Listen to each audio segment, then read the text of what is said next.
Well, there's a saying out there, so you're enlightened, now what? Right? Because Exactly. there's no end to enlightenment. We've been here long enough just as humans, let alone if we incarnated in any other species, Mm-hmm. to get to know us, to get to know our shadow part and accept our shadow part. Because we can't grow and evolve without bringing that with us. And you might need to heal it, right? So that you don't carry it with you. But there's always more. There is just always more. You can go down the rabbit hole in so many different directions. But at some point, and I tell this with people, oh, well, they keep going back to they want to go deeper and deeper and deeper and deeper. And I'm like, at some point, it's not going to help you in this lifetime to go Right. as you want to, right? You need to say, so who am I now? Leo season's here, and if you've been craving the courage to show up and be truly seen, I made something for you. Safe to Be Seen is my new seasonal workbook filled with soul centered prompts, mirror work, and grounding rituals to help you embody your light without fear. This isn't about performance, it's about presence, and you're ready. Download it now at my website, empoweredwithmelisahepner.org, or you can go to my link tree on my Instagram, and there's a link directly there.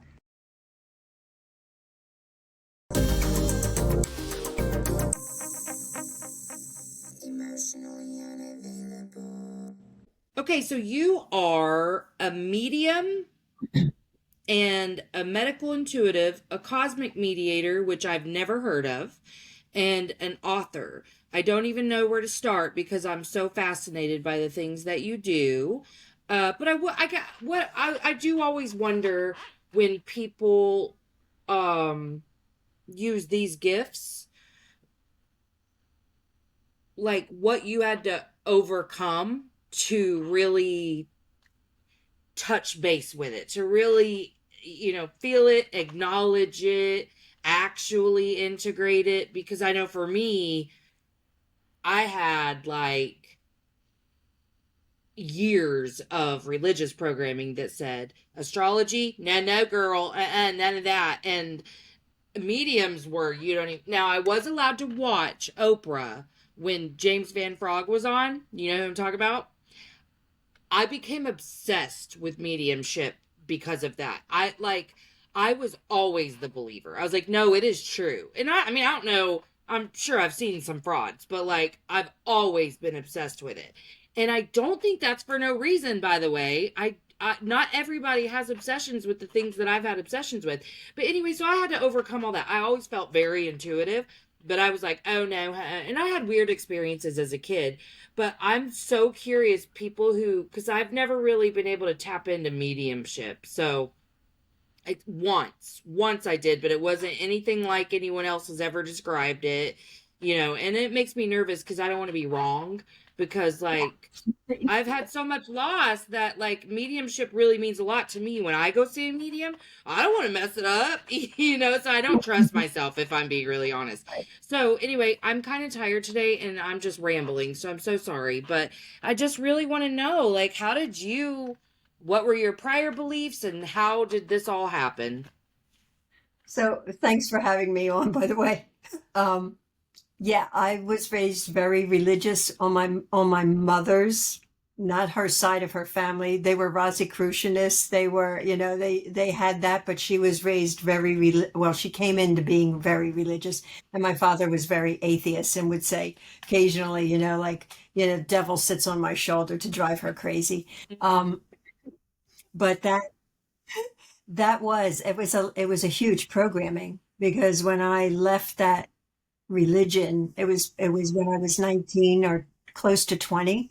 And it was deprogramming for me for 15 years, maybe, of dealing with every little thing that was happening. I had to remind myself that it's not that. I had to come into center again. You had to do all of that this is, without judging them and working with them actually, because my mother and I had she went through a 3 year, very serious, critical. They gave her 6 months to live, and it took her 3 years to do a detox. She did 3 years of a detox with a chiropractor, and she came out of that as a healer.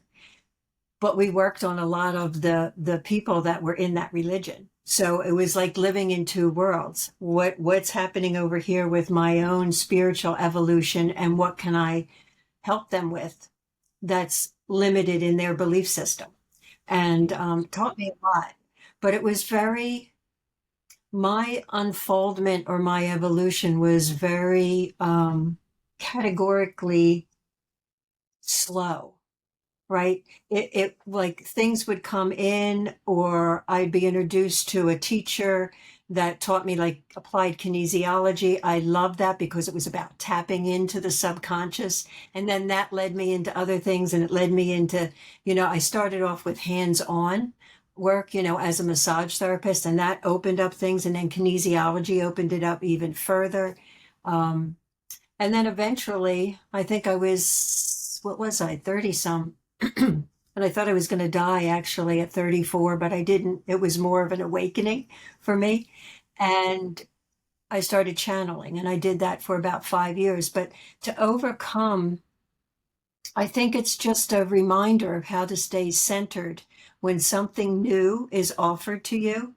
And I was always fascinated with the human body. What makes humans tick is my thing. It's like not only how does the body function, but what goes on in their brain and what do they collect. And then when past lives started to come in for me, it was like, well, that made sense, right? You just don't show up here and then it's done. Right. You have all of this that comes in, but I had to overcome like, well, that's not what I was taught. And what's real, but I had to accept what's real for me. What's the information that I'm getting? And if it's not hurting anyone, it's allowing them to sometimes express themselves, but also to move into something maybe that's possible, right? So yeah, it still continues.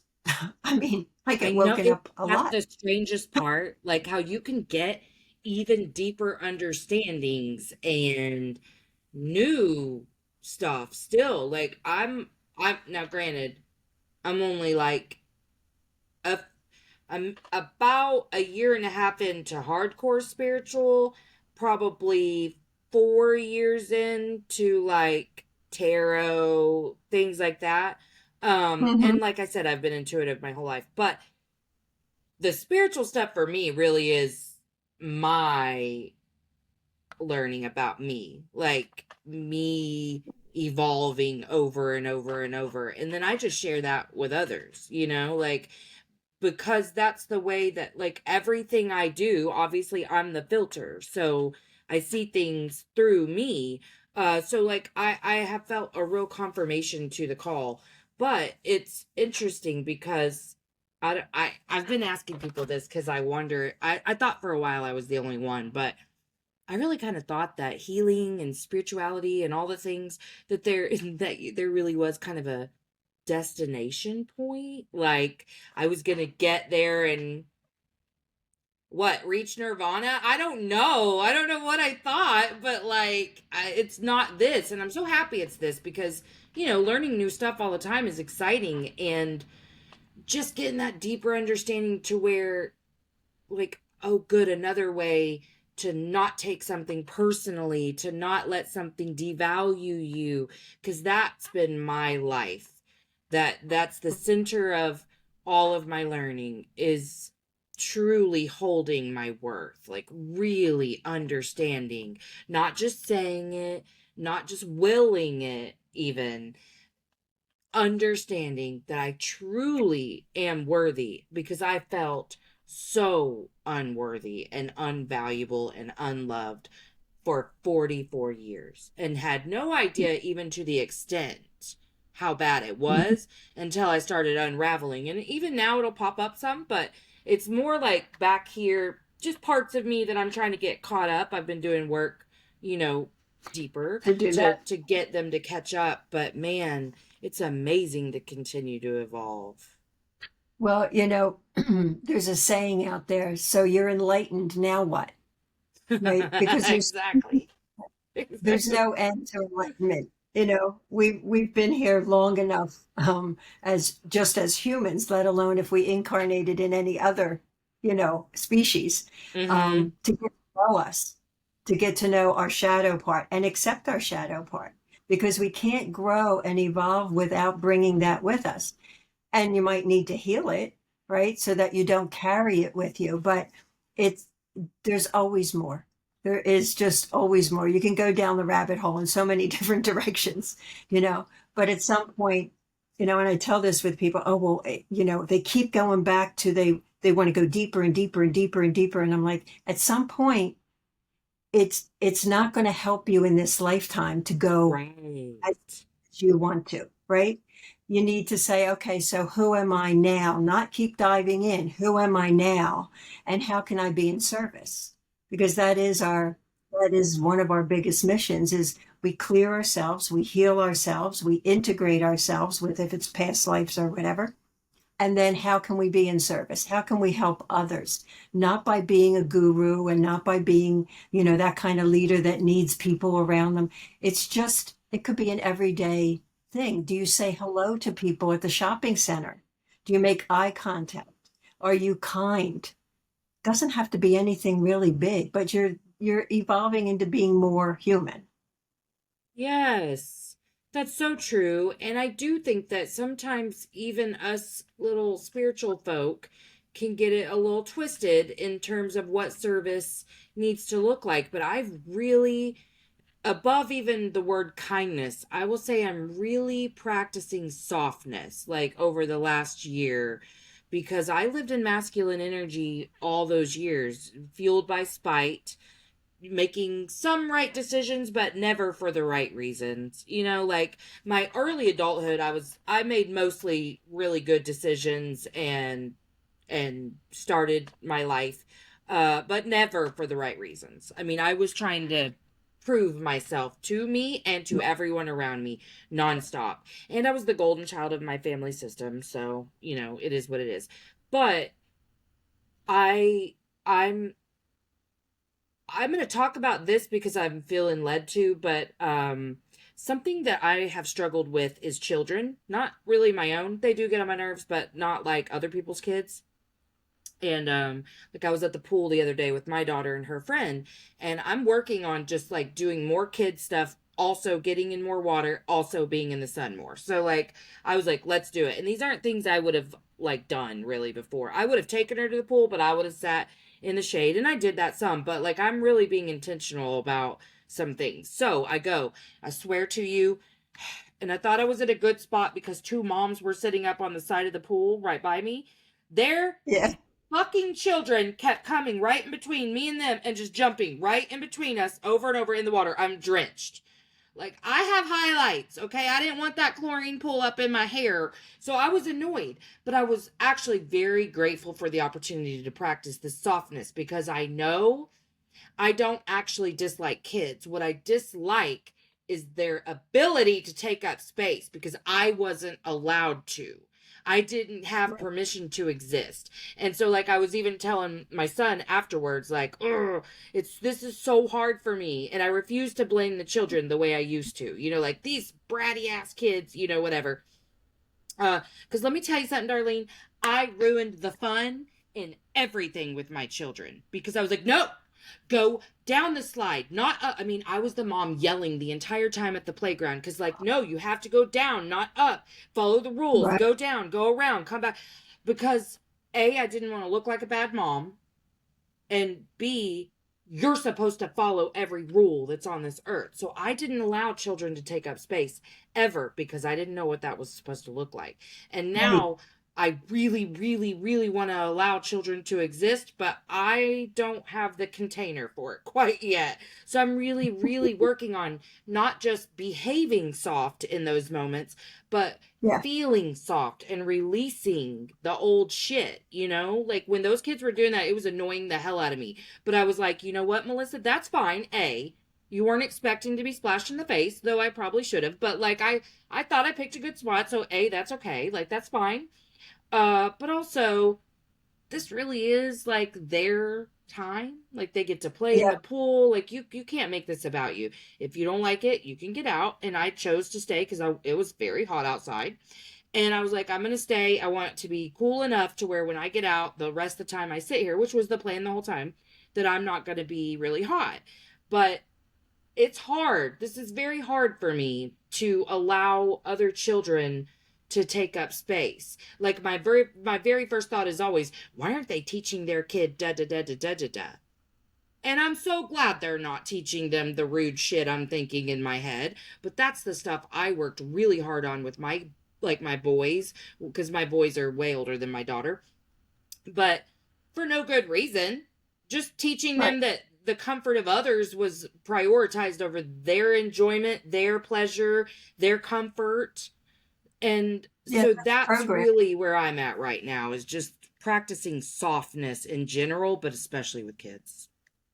Yeah, well, because that's the dark part of whatever's been influencing your life, right? So if you can work it through now, you don't necessarily need to go back to that child again, you being that child. You're already established, oh, I am not going to do this. And so I'm going to work through it. I'm going to find peace with it. I'm going to find neutrality with it. I'm not going to do that. My experience was growing up so confined that I let my kids do pretty much anything our agreement was. And I found out why that agreement was. Never knew it till probably 5, 6 years ago when I started writing my books. But my agreement in my head was you can do pretty much anything, but you can't die. And I never knew where that came from. But when I started writing the books, I realized that I had all three of these children in a past life, and they all died at the same time with a cataclysm. And it made sense to me. It was like, oh, well, that's where that belief came from, like that agreement. Like, I'll give you freedom, I want to keep the relationship, I'll give you freedom. And what it did for each one of them is they developed their own boundaries. My daughter would come home at 13 or 14 and say, Mom, can you put me on restriction for 3 weeks? Oh And I my was like, God. really? She said, yeah. I said, okay, then you're not allowed out of the house, forget your friends or whatever. She was fine with that. I love Um, this. Oh you my know, God. yeah, yeah. So it was very different. Like they say, it was so different compared to what their friends were raised with. I'd like them to experience things and then feel what that's like for them. And they're all pretty much, I mean, they're all of them, all three of them, two boys and a girl. They are very self-sufficient and they know how to manage their lives. So, but that came from the same kind of what you did, like being Yeah. raised in a confined way.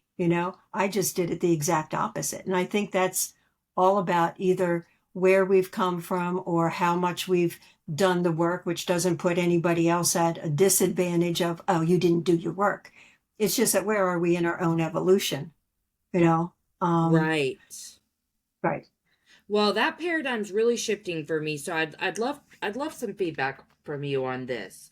So, I was real authoritarian when especially my oldest. The middle one broke me a little bit because he was always going to march to the beat of his own drum. He is very karmically tied to me. But I was pretty hard on that first one.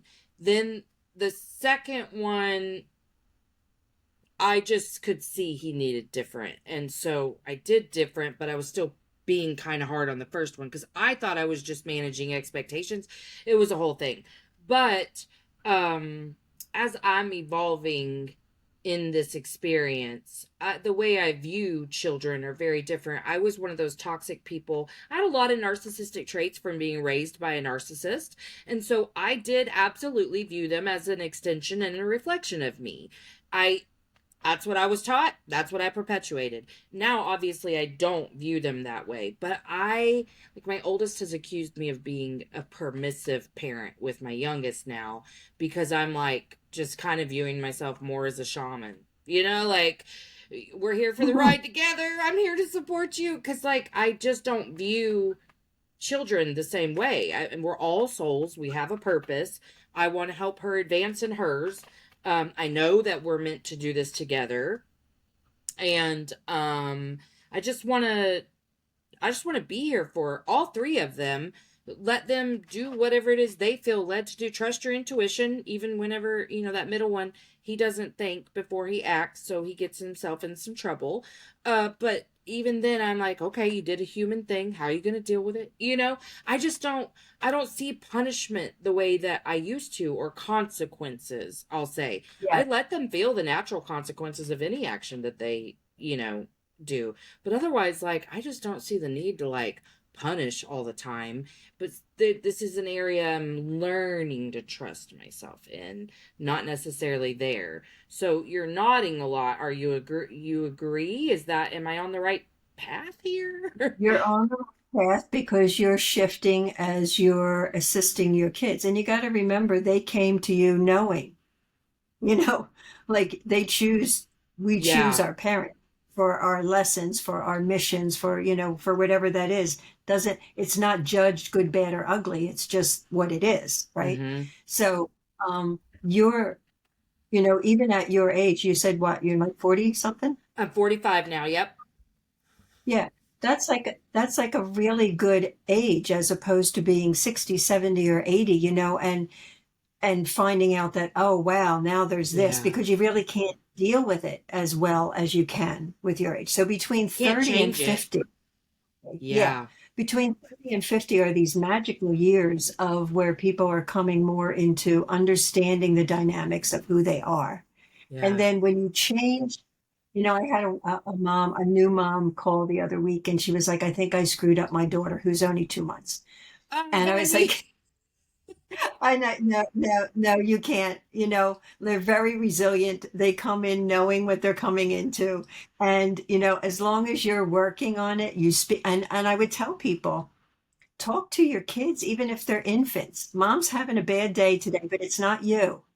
Even if that Yeah. kid's cooing and he's 3 months old, I'm having a bad day, because it creates that understanding on some level, right?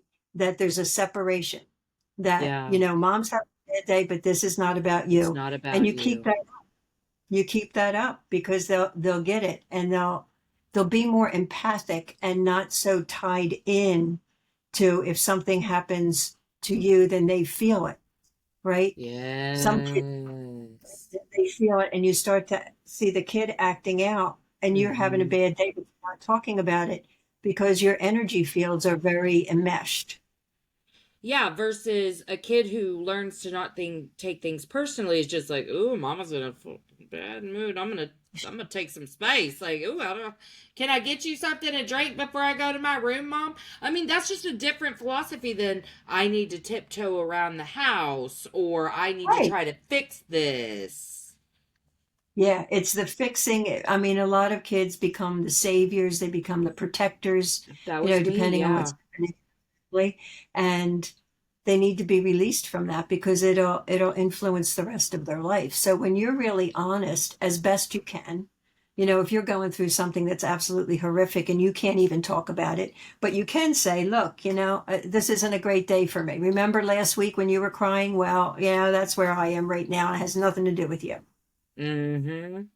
I'm doing a lot of that in general with the way I communicate with people, because I really am afflicted during PMS time. Like, I have PMDD, and it's so much better. I'm not like super depressed anymore during that time.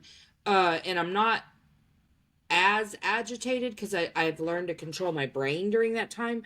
But especially that, like, last few days, I'm just on edge, so I'm like working to just get back to baseline a lot of the day. Like, it takes a lot of effort, and so I'm just getting really good at being like, before you even come in here and tell me what you're about to tell me, I need you to know this is where I am, and any Yeah. reaction is going to come from that place, and it does not have anything to do with you, nor am I really in a place to receive anything from you. But if you need to tell me, I let's talk. But I'm not really in a good place right now. Like, I just feel really agitated. And my daughter, who's always been very sensitive to my moods, and God knows I messed up so much when she was little, and I'm working very hard to repair with her. But she's so sensitive to me, and so it's always like, "Are you mad?" Because I get frustrated, and I'll be like, just breathing out. She's like, "Are you mad?" And I'll be like, "I'm a little grumpy right now because I haven't eaten." Like things like that. And she's starting to get better about, "Oh, okay, no big deal, no big deal." But before it was a big deal. But now, like, I love that she's asking, even though she's asking all the time now. But she used to not say things like that. She just like would have her own reactivity to my Yeah. reactivity, and we were a fucking bomb in this house. Like it was not good. We're way a lot alike. And so, like I always say, she's who I would have been if I had been allowed to like have a Be- personality How and old I is absolutely allow her. She's how 11. old She is just turned 11. Right. Yeah. So two things come up about that. Because as a medical intuitive, one of the things that may help you with that PMS is starting probably whenever you start it, I would try to hit it the day before and take calcium. It calms the nerves. It's what the body needs in order to get the flow. So, I would do that. A normal dose is 1,200 milligrams, but I would start just on 1,000 and see how your body adjusts to it. And the other thing with your daughter, when you have enmeshment, with your kids, if they're visual or even if they're creative, because it works in either way. And I just talked to my daughter this morning because her daughter is very, like she'll cry for 3 days. And she said, my body just wants to cry. And she's 8, right? My body just wants to cry, but there's no reason. But it's because she's picking up stuff from her friends, Yeah. right? Is to create a visual. Like we have our energy field, right? So explaining to her in some way, and there's plenty of things online, what the energy field looks like. And if you could put a boundary around it so that you don't pick up things from other people, what would that look like? Would it Yeah. be a grid? Be a light body? Would it be something that's mirror and reflective? Like, let them just create that. You're not telling them how to, but they can start to utilize that to create more distance, especially if you're empathic. When the kids are very sensitive, She yeah, they is. know early on. And it's not just about separate from mom, which would be great, right, as she gets older, but it's that place of letting them feel that they have control over whatever's coming to them because they have this thing around them. They have this protection or boundary. Yeah, and we've had small conversations about that when I learned about her human design because she's a manifester. Um, Uh-huh. but because she's always had like a witching hour at in the evening where she just is way over energized and doesn't know what to do with the energy. Like 2 nights ago when it started, she came to me and asked for a dance party. I obliged, and it was fine. Last night, she opted to raise some hell. Okay. Like, you just never know which night's going to be what. But when we started, like, getting really intentional about expelling energy from the day, she Yeah. really calmed down. Great. Yeah, because she's probably picking it up, but she wouldn't even know it's in the energy field, right? So it just kind of, if there's something that happened with a teacher or a friend or any of that dream state, even, like if she's Mm-hmm. having any, it just collective. So I also have people do the goodbye process, very simple, like even adults, mostly adults, but I think it works with kids as well. When you go to bed or when you're getting a shower before you go to any of these times, it's I say goodbye to, and it does not have to be sequential. So if you've had clients or you've had things that have happened, I say goodbye to George that this happened. I say goodbye to Martha where she said her father died. I say goodbye to, it's the physicalness, even though you might have said goodbye to them on the phone or in person or anything. I say goodbye to, I saw an animal on the road and it disturbed me. Like whatever feels like it's stuck in you for that day, just do the I say goodbye to. And it does energetically, it moves it in the moment. Like you can feel it. Yeah, that would be a really fun thing to do together at the end of the day. Yeah. Just like naming some things that we needed to say goodbye to that we carried throughout the day. That's a Yeah. really good idea. Thank you. And I like in terms of us choosing our caregivers and things like that, it really does give me so much peace sometimes because my darkest moment came when I was just covered in shame from parenting, like just feeling like I was supposed to be a lot more perfect at it. I mean, truly, like, yes, I've made plenty of mistakes that I'm not happy with, but like the level of shame I was dealing with was not congruent with the mistakes I've made. Like I am a human. What do you think about, because what I keep hearing when I talk about being so accepting of myself and the fact that I make mistakes, like really embracing the shadow part of me, if I've received feedback from some about like, well, where's the accountability in that? Or even if one of my children, the whole permissive parenting debate, if I'm just like accepting of what happened because I'm not leaning into my own fear or shame, and I'm just understanding this is your experience and I'm clearly in your life to guide you, I'm just like, okay, what can you learn? How do you need help? Like what? And I ask myself those things too. What can I learn from this?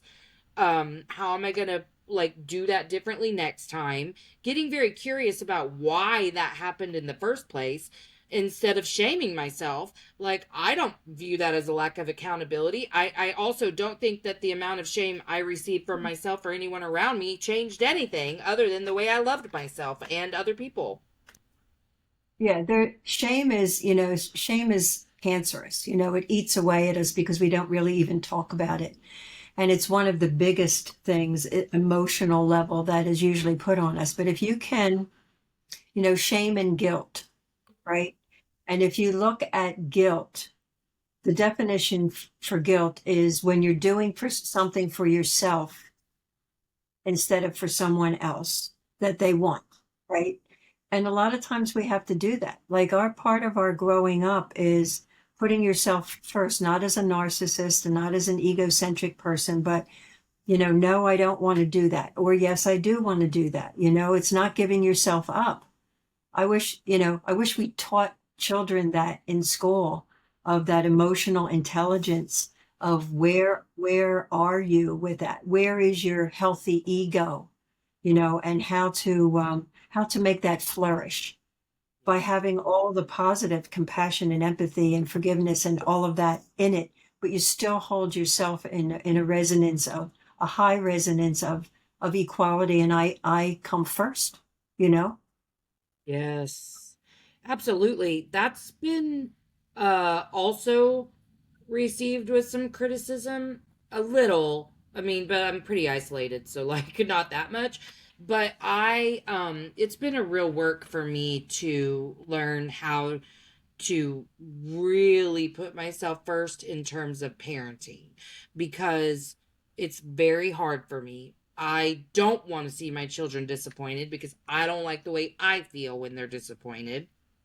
And once I recognized that, it became a lot easier to stick with things, um to really check in with myself and be like, you really don't have the capacity for that right now. So, Yeah. because of all the times, so much shame happened because of all the times I tried to do something that they wanted that I didn't have the capacity to do. And then I ruined all the fun for everyone. Like I knew better and yet I tried it. And now I'm much more comfortable sitting there and being like, no, I understand. You are disappointed that we can't do that, but I'm not going to do it. So, like, and And I'll but even you're say, we're not going to have a you good know time if we go. yeah, and then it puts it in their lap. Okay, if that's not option one or choice one, what's choice two? That everybody can have a good time. It's all about how to navigate our past into our present so that our future changes. And we're all doing it, hopefully. Some, and we can't judge anybody either because we don't know what they brought in. We don't know what they're carrying. We don't know their ancestry. We don't know any of that. That is part of each and every one of our journey. Yeah. Okay, I have a question for you. Like, okay, so my parents both died. Neither of them made it to 40. Wow. They were present in my life as a child, but I was primarily raised by my maternal grandmother. And I've had a couple of mediums on, and I really received so much peace from because I had been holding on to some real anger with my grandma for some years now because she was such a narcissist. But I've gone to mediums, like paid to see mediums before to speak to my parents because it's been so long. My grandma's only been gone since 2015, but they've been gone since 2000, I mean 1996 and 2002. So they've been gone for a long time. And I was like, I just want to know if they're proud of me, you know. So I went and I saw that medium 3 times, and he said something that was then later confirmed um, by the last medium that I spoke with, but I didn't quite understand because I didn't have the belief system that I have now. I had not had a spiritual awakening at that time. But basically, it was like, well, your mom um she just kind of didn't pass the test. So like the things that she was supposed to help you with on this side, she's now helping you with on that side. And something in that the last time I talked about this really made me shift again towards my grandma and be like, and the same for her, because I Yeah. know that those two have a soul tie. I know that I do with both of them. So it was just kind of like, well, that makes sense to me. And this life is fucking hard. So how can, and they had even worse than I had. And all of a sudden I could feel compassion again for my grandma because that was the thing. I was so blocked. I could not feel anything nice or even remember good memories. Like I just was very focused on the pain that, Yeah. and that was fair for me because for all of childhood up until like 27 when I went through a divorce, um I was enamored and I did we were very enmeshed and I did anything she wanted and self-sacrificed and she was such a narcissist. And so like I was righteous in my anger, but I was also ready to let it go, but I just couldn't. So I wasn't resisting. I was just kind of like, when it's ready to go, it will go. And then that one day it just went. But I guess my question is I would have a soul contract with her too, right? Like we were all her, my dad, my mom. You would have it doesn't have to be a soul contract. It could be just what are you going to learn from the dynamics of the family. Like as you're talking, what shows up for me is there's a generational issue that goes back either 3 to 4 generations on your grandmom's side, right? So is that your mom's mom? Yeah. So mom would be one, grandmom would be two, her mom, and then it feels like it starts with the fourth one, but really affects the third generation. And so it's going back and if you know who they are or name, or you don't even need to do that. Are you familiar with Ho'opono? Pono? I've heard of it. I don't I'm remember. sorry. Please forgive me. I Yes, love yes, you and yes, thank you. yes. Just do a meditation and call that woman in. You don't have to know who it is, but you just from the heart space and do the I'm sorry that whatever happened to you that I don't know, but has been handed down through our epigenetics, through our DNA, through our cellular level, that I'm sorry that whatever that happened to you that's affecting all of us, I want you to know that it ends here, you know, and that Yeah, please forgive me for not knowing before. Please forgive me, but thank you for giving me the opportunity to end it. yeah. Because I mean, I do feel like I have ended it. Like I felt like okay, like even if I were to die today, I think I've accomplished the mission. I mean, honestly, like yes, there's more work in spreading the light, but like I feel like I did what I was supposed to do, truly. And I have felt in me healing of those women, and it's very interesting for sure. But sometimes I wonder, like, if I was destined to have the type of childhood I had and the types of relationships I had with these people, were like, did they even have? the chance to make the choices I have made. First of all, if I didn't even get the information to help me until I was in my 40s, I don't know. There was never going to be any information to help them. You know, like No. this was just their path to get me to where I am, I think. Yeah. Well, there's so many layers to us, you know. Yeah. They could have come in, yes, to help you. They could have come in because they had a soul contract with each other. It's all of that. But this timeline, this time that we are living in, everything is culminating. Our histories, our karma, our timelines of things that are incomplete that would help us now, right, are all bubbling up. Like we can see, there's many of the reasons why we are where we are in the world that we're in right now, because there's so many things that are coming forward to be disclosed. The dark shadows are coming forward. There is accountability with that. If you move through your accountability, if you move through your truth, if you move through all of that, then that dark past, or anything that needs to be integrated or healed, can be healed. But we have thousands of layers that is all coming in one time. And knowing that, and not being in fear, with just one step at a time, what shows up in your life, you do the best that you can. You don't repeat your history. You apologize. You hold steady to your integrity and your sovereignty. It's the best we can do. Yeah. And just learning none of it's going to look perfect.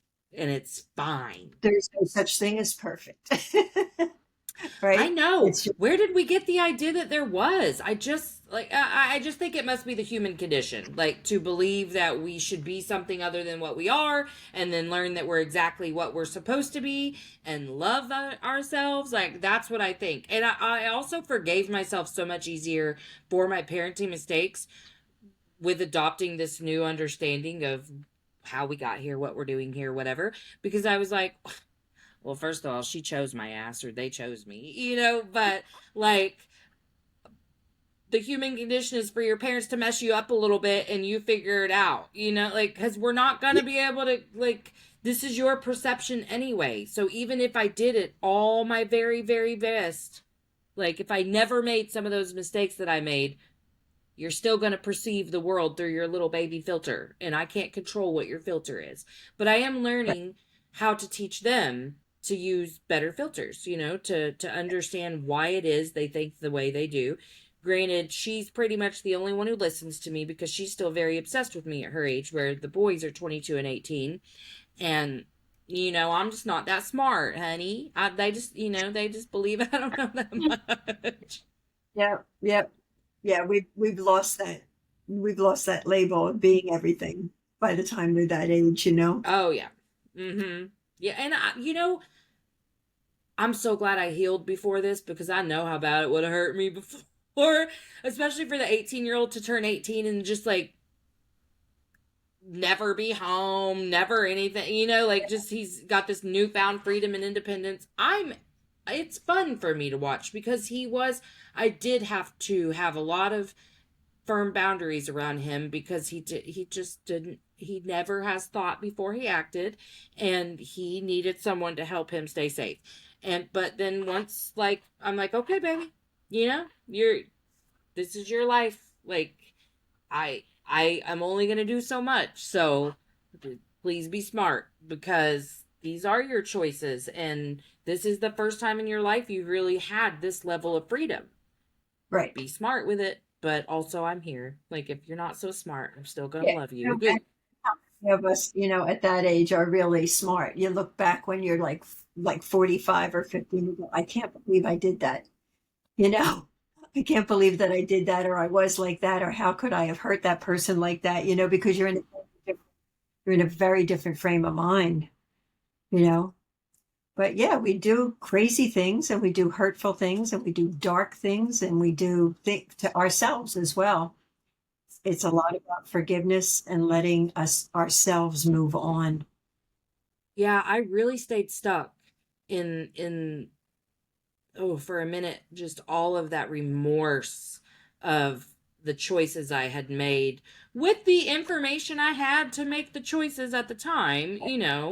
But it took a very long time to really just say, like, that was your path and you're fine now, like it is what it is, and you do make very different choices now. I have such valuable information that I do wish I had had before, because it was a really hard existence. It really was, to feel so victimized, even though that's not the label I would have put on it before. I understand now that's the way I felt, and just betrayed and unloved, like I said. And now I don't feel any of those things, because I feel like I'm But you doing did, a really good job on this earth.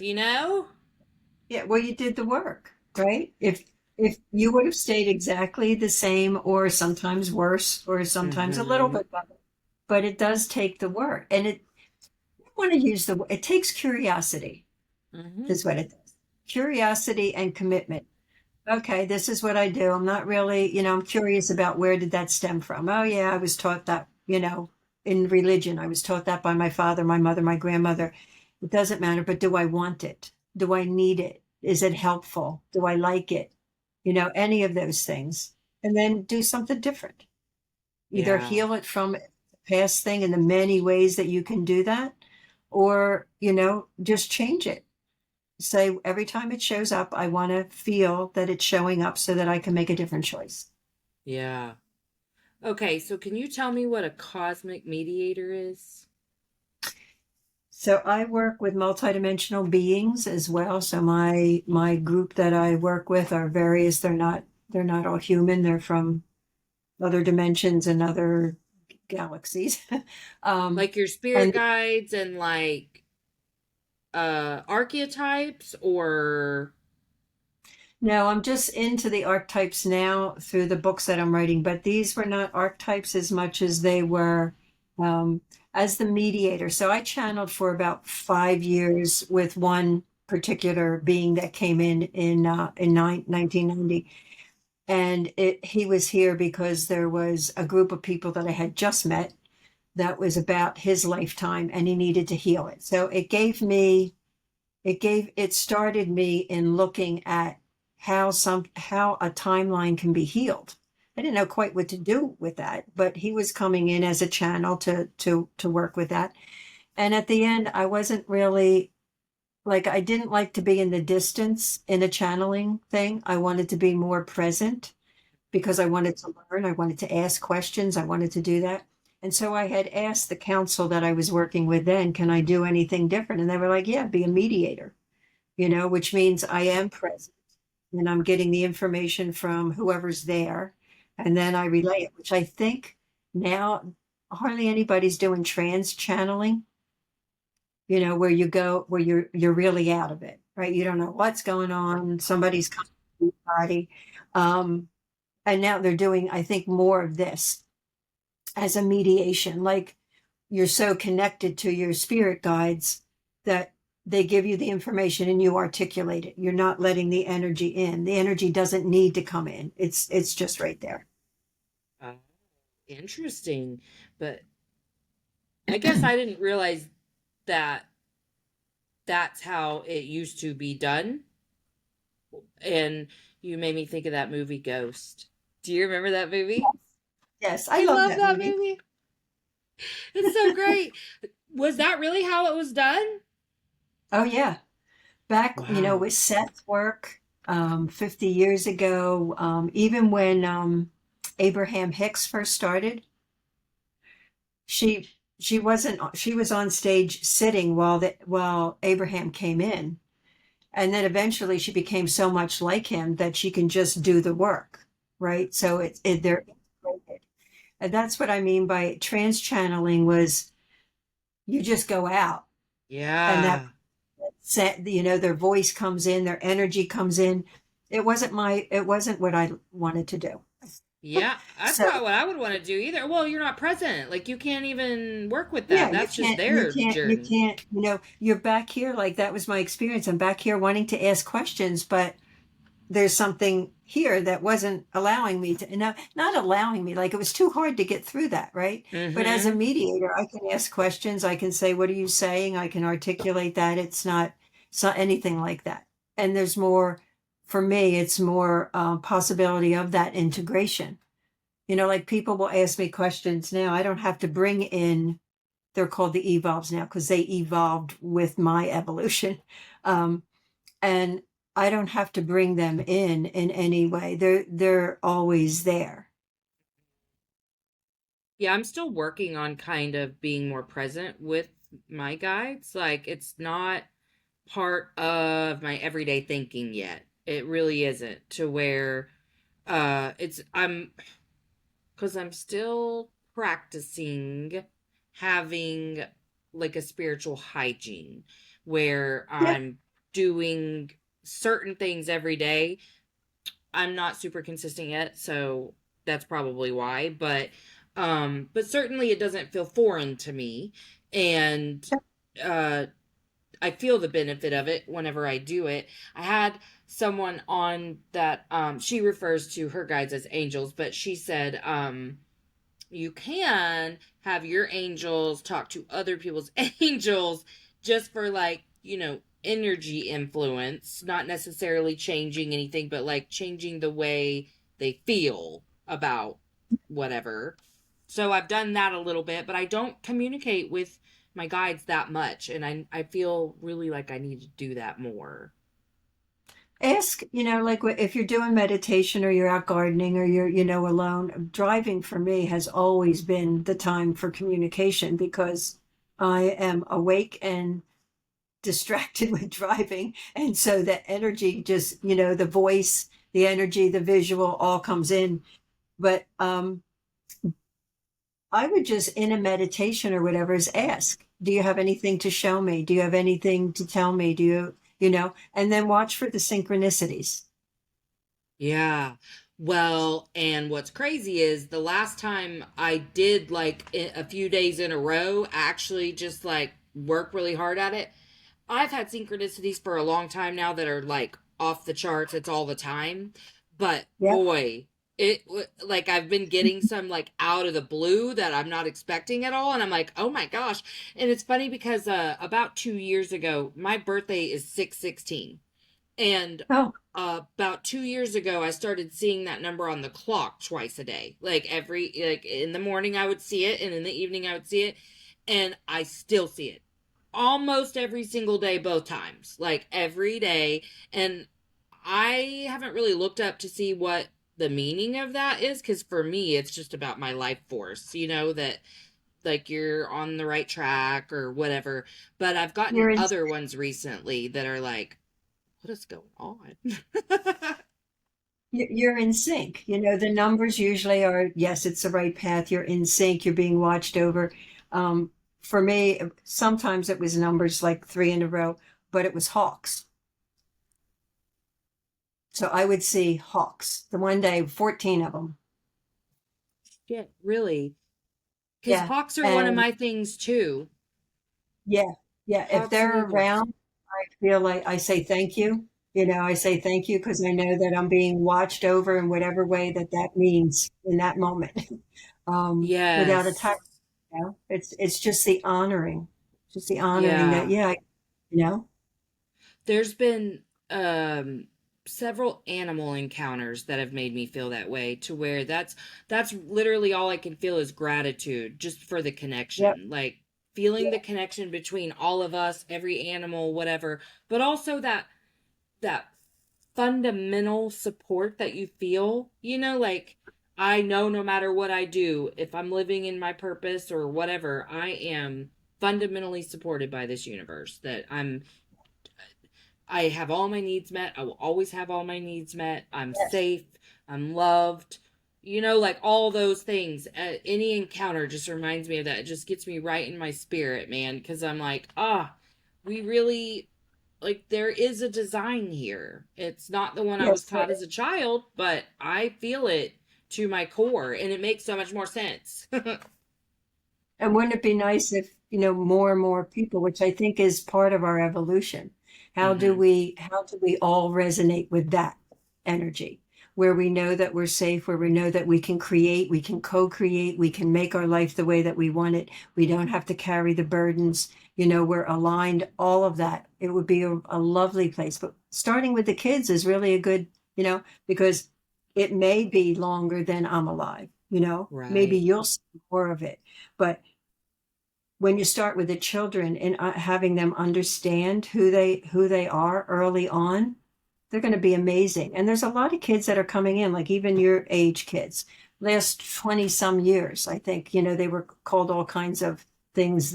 What was it? Not the rainbow kids. What were they called? Do you remember? There's Like, something about what there's the crystalline kids, there's the aura kids, there's a bunch of these names that they have, but they no, are I haven't coming heard it. more awake. Yeah. Well, and that's exciting for me because, well, first of all, we need help, but also, man, I felt like I honestly, it is my oldest child that has taught me so much. Not about spirituality because he hasn't awoken yet, but like he's very in touch with humanity in a way that I never was because I was too emotionally unavailable. Like literally I named my show that for a reason because I truly was. And now I'm still working on even allowing myself to feel the hurt of others because we want to avoid pain at all cost. But Yeah, I feel like this next generation, like they really did, like they came in with a little more knowing than we did, like they really did. do. And they're continuing with that. They were called the Indigo Kids. Ah, Yeah, oh, okay. I've yeah. not And heard this. I'm gonna have to there's look a that lot up. of books written on them. They're coming in with more abilities. They're coming in with more deeper understanding, more heart-based. Yeah. Yeah. Oh, well, I do. I feel so much gratitude to have them around to help because I don't. I had a very hard time opening my eyes to some things, but now, like, that's why I think that I am a therapist, is so that I can help people to not spiritually bypass and deal with the emotional part too. It's hard even for me sometimes to stay grounded in that and rooted in this humanity and not necessarily want to be off. Like I want to go live in La La Land sometimes, where I'm like, oh, just No, so spiritually evolved and enlightened today, yeah, but today. anchoring into this human experience sometimes it's hard for me, but I love that I can do both, that I can, if a person isn't anywhere near I am, where I am with their understanding of spirituality, like that's fine because I still have so much I can teach you on Sure. this emotional side, Yeah. and tools and tricks and what I had to do to keep myself alive and now find peace. So I do feel really like it. I always felt that was my purpose. But man, the confirmations every single day of knowing you're living in your purpose is Yes. such a good feeling. Yeah. And now you have your next layer of the spirituality coming in, for you and then for them when they're ready.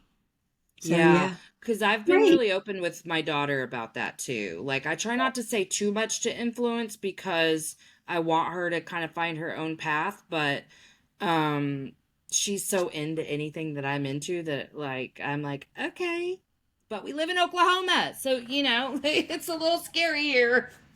It's a little, yeah, I have clients down there outside of Oklahoma City and they're like, we can't talk about any of this there. Not too much, not, but there That's- are there are some places here, like there's the spiritual for or Center for Spiritual Living, that's very good. Like it's connected to one that's in Florida, very Okay. good. And there I and if I have plenty of connections there too. So there are some places to plug into. So if you ever need information like that, Okay. send me Glad an you did, email. I'll be because I happy to think send she, that information to you. yeah, I think she would love that. Yeah. Okay, That would perfect. be, Because there are some. It is minimal, it is, but they are here, and I think that there. I have not yet to go find. I haven't sought them out on purpose, just because I'm only like 18 months into this whole thing, and I'm still in solid like I like my bubble right now. I'm not feeling really pushed to go be in Right. that type of community Yeah. yet. So, You but got I to know be it's there. discerning, discernment when you decide to come out in a bigger way. You're just going to have to be very discerning. Yes, this fits. No, this doesn't. There's no judgment when it doesn't fit. It just doesn't Hmm. fit. And so, you know, Absolutely. it'll be, yeah. Well, I have loved having you on today. Before we go, is there anything, any final words or any shout out that, a specific call to action? Again, I did notice that are you not active on Instagram anymore?